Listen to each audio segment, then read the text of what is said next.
Okay. Vijay Kumar గారు. అయితే ఇప్పుడు మీరు ఇందాకల సిరివెన్నెల గారి కథల గురించి ఇన్ జనరల్ ఈ పుస్తకంలో ఉండే కథల గురించి ప్రస్తావించారు. అవును అయితే స్పెసిఫిక్‌గా ఏదైనా ఒక కథ గురించి డీటెయిల్డ్‌గా అంటే మీరు చదివిన దాన్ని బ్రీఫ్‌గా ఎక్స్‌ప్లెయిన్ చేసి దాని మీద విశ్లేషణ ఏమైనా ఉంటే చెప్తే బావుంటుంది. ఒక కథ ఏదైనా ఎంచుకోండి. ఓకే ఓకే ఓకే నేను ఆ, ఇదో తిరుగుబాటు కథ హ్మ్. అది నేను చెప్పదలుచుకున్నాను దాని గురించి. ఇదో తిరుగుబాటు కథ. మ్మ్. అవును. అది దానికి అది ఎంచుకోవడంలో కూడా నాకు ఆ, ఒక చాణక్య నీతి హ్మ్. నాకు ఎందుకో గుర్తొచ్చింది. అందులో 4 క్యారెక్టర్లు ఉంటాయి. ఒకటి చిట్టిబాబు. చిట్టిబాబు అనేది జూనియర్ క్లర్క్. హ్మ్. ఆయనకి గురువుగా అనుకునే వ్యక్తి హ్మ్. ఎవరైతే మన ఉత్తమ పురుషులో కథకుడు కథకుడు. చెప్తాం. ఆయన్ని కథకుడిని ప్రారంభంలోనే విశ్వపతి అనే క్యారెక్టర్ మనకి ఎలాగైతే అది అవును. ఇందాకల ఇంకో కథలో వచ్చింది. కథలో వచ్చినట్టు అది కూడాను ఇంతకు ముందు ఆ పేరుతోటే శాస్త్రి గారు రాసినట్టు కూడా శాస్త్రి గారు చెప్పారు కదా. ఆ విశ్వపతి గురువులంటోడు అన్ని సాల్వ్ చేస్తుంటాడు, సొల్యూషన్స్ ఇచ్చి అంత ఇది చేస్తుంటాడు. అలాంటి ఆయన దగ్గరికి ఈయన వస్తాడు. నాకు పెద్ద సమస్య వచ్చింది, ఒక తిరుగుబాటుదారుడు నాకు ఒకటి తయారయ్యాడు. ముందంతా నాకు చాలా క్లోజ్గా ఉండేవాడు, చాలా హ్యాపీగా తిరుగుతుండేవాడు, అంతా నేను చెప్పింది వింటుండేవాడు, శిష్యుడిలాగే ఉండేవాడు.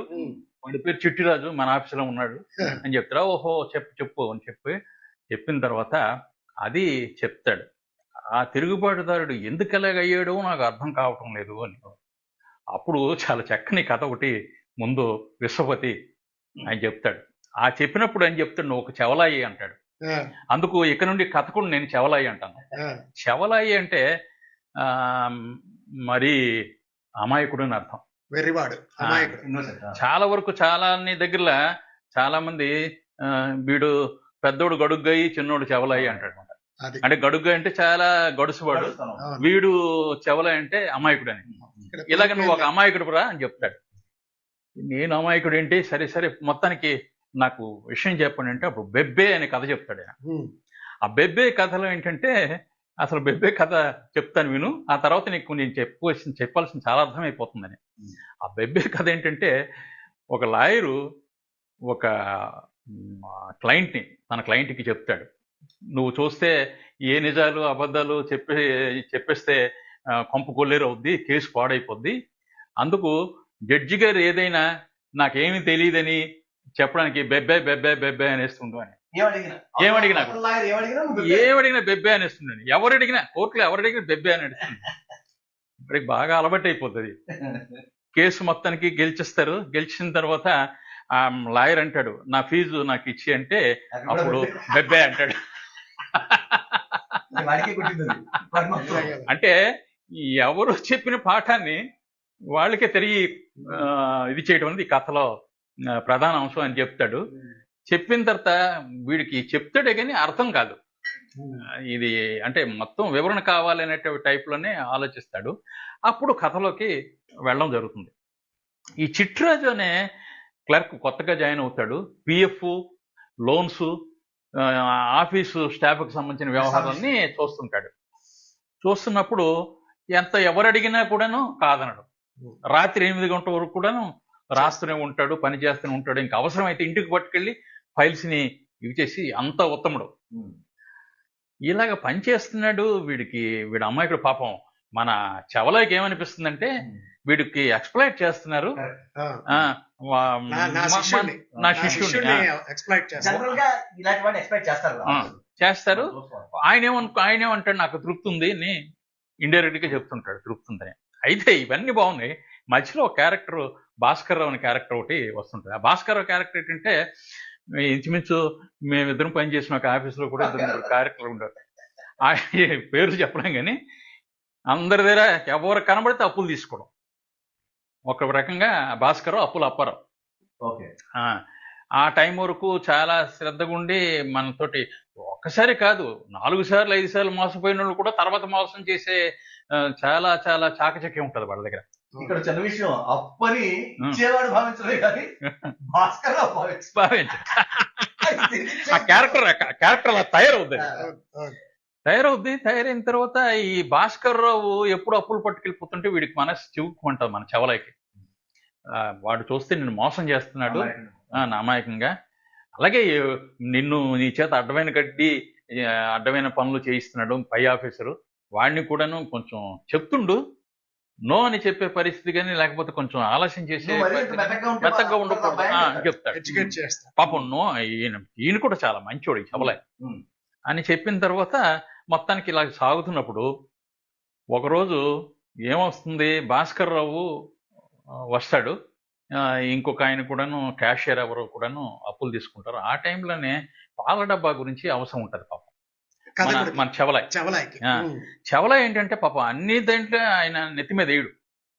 ఒకటి మాత్రం గట్టి కాన్ఫిడెన్స్ ఏంటంటే తప్పనిసరి నా శిష్యుడు నేను ఏదంటే అది ఉంది, ఆ గట్టి నమ్మకం చేసేస్తాడని నమ్మకం ఉంటది.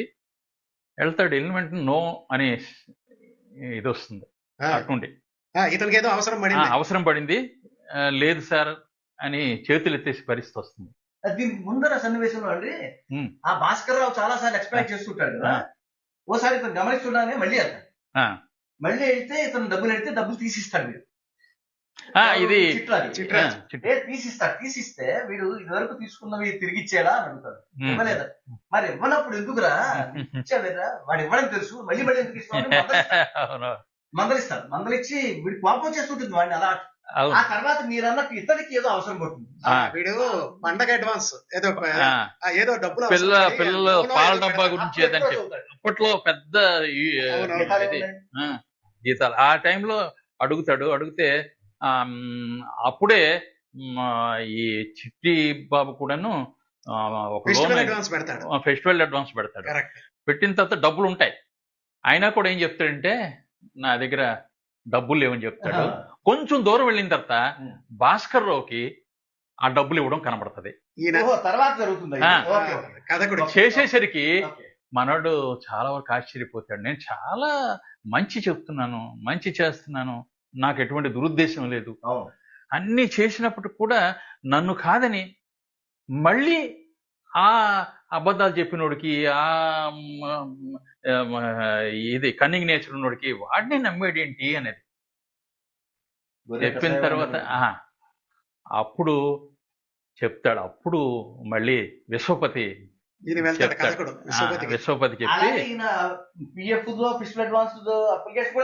లేట్ చేస్తాడు.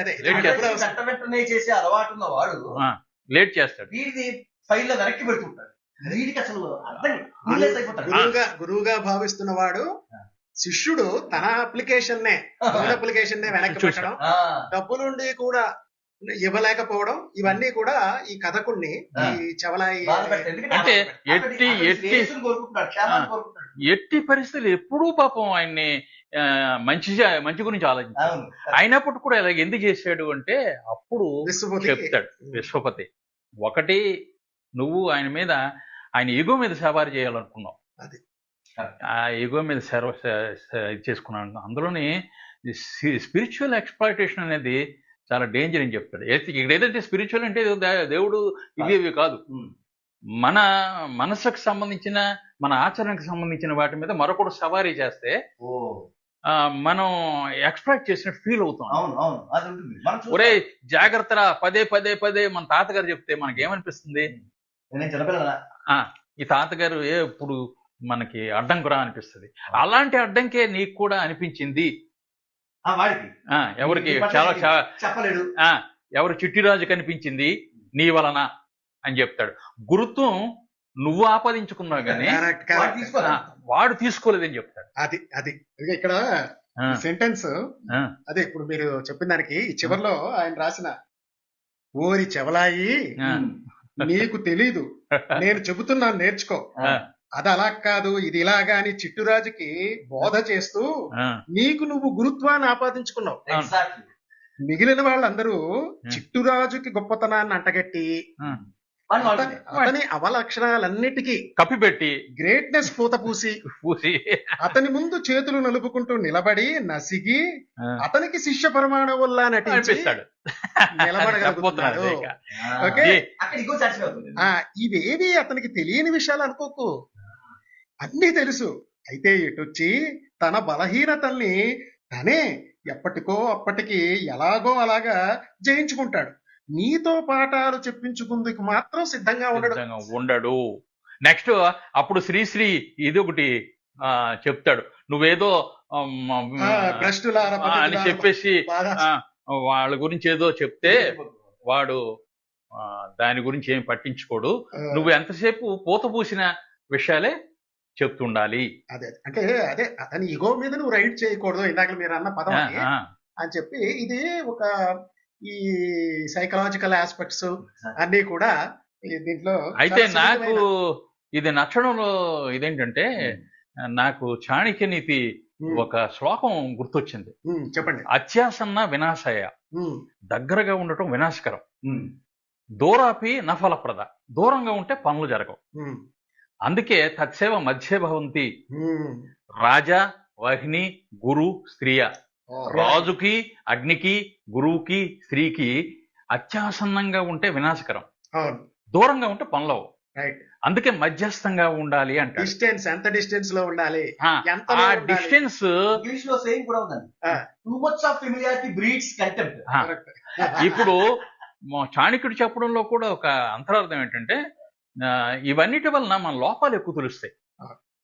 ఇక్కడ లోపాలు గురువు లోపాలు ఎక్కువగా కనిపెట్టాడు ఆయన. ఇంకోటి మసిపూసి పాపం చేయడం లేదు, ప్రతిదీ నిజం చెప్తున్నాడు. నిజం ఎప్పుడు నిష్ఠూరమే. ఆ నిష్ఠూరాలు పాపం చాలా దగ్గర నుండి చూశాడు, అది వినాశానికి కారణమైంది. కాకపోతే ఇక్కడ ఉల్టా అయింది, శ్లోకంలో కాకుండా ఇక్కడ శిష్యుడికి అత్యంత దగ్గర కావడం కూడా ఇక్కడ వినాశనమైంది. Vice versa. అది అందుకు నాకు ఇది అనిపించింది. ఇది తిరుగుబాటు కథ అన్నది ఇంచుమించు కథలన్నిటిలో కూడా ఇది ఉంది, కానీ నాకు ఆకట్టుకునే కథ అవడానికి కారణం ఇది. అదేలే. ఈ కథ పేరేంటండి? ఇదో తిరుగుబాటు కథ. ఇదో తిరుగుబాటు కథ. దీనికోసం మీరు ఏంటంటే ఇగో తిరుగుబాటు కథ.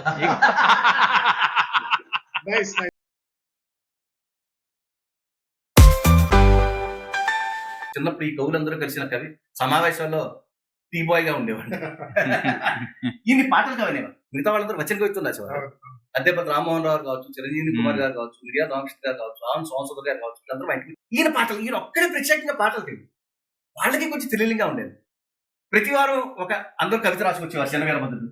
పాలరాతి గుహలు పాతరాతి గుహలు పాలరాతి గృహాలైన ఎవల్యూషన్. పాతరాతి గుహలు పాలరాతి గృహాలైన అడవి నీతి మారిందా ఎన్ని యుగాలైనా. వేట అదే వేటు అదే నాటికదే అంతా, నక్కడవులు నడివీధికి నడిచొస్తే వింత. బలవంతుడే బ్రతకాలను సూక్తి మరవకుండా శతాబ్దాలు చదవలేద ఈ అరణ్యకాండ.